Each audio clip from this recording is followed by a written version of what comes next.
तौबा क्या है, कैसे की जाए, उसकी कंडीशंस क्या हैं, तवक्कुल क्या है, अल्लाह रब्बुल आलमीन के बारे में किस तरह से हम जो है वो अच्छा गुमान रखें वगैरह वगैरह, ये सवालात होते हैं। तो अल्हम्दुलिल्लाह who better than Sheikh doctor Hammad Lakhvi.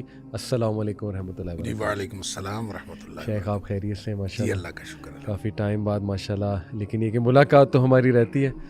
But अल्हम्दुलिल्लाह मुझे बहुत खुशी हो रही है कि आप इस वक्त मेरे साथ मौजूद हैं। और अल्हम्दुलिल्लाह। टॉपिक शेख जैसे कि आपने सुना, बड़ा ज़बरदस्त और इम्पोर्टेंट टॉपिक। तो स्ट्रेट मैं इंशाल्लाह सवाल की तरफ ही आता हूँ।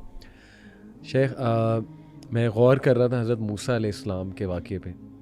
सूरह कसस में अल्लाह रब्बुल आलमीन ने उनकी लाइफ का एक बड़ा स्पेशल फ़ेज़ बताया नबूवत से पहले, कि उनसे गुस्से में और गलती में एक बंदा जो है वो कत्ल हो गया। तो उसके बाद फ़ौरन उन्होंने अपने अंदर जो है वो एक डर महसूस किया, और वो दुआ भी बल्कि दर्ज है कि उन्होंने कहा, रब्बी इन्नी ज़लमतु नफ़्सी फ़ग़फ़िर ली। और अल्लाह रब्बुल आलमीन ने बाकायदा बताया कि हमने उसे माफ़ भी फ़रमाया।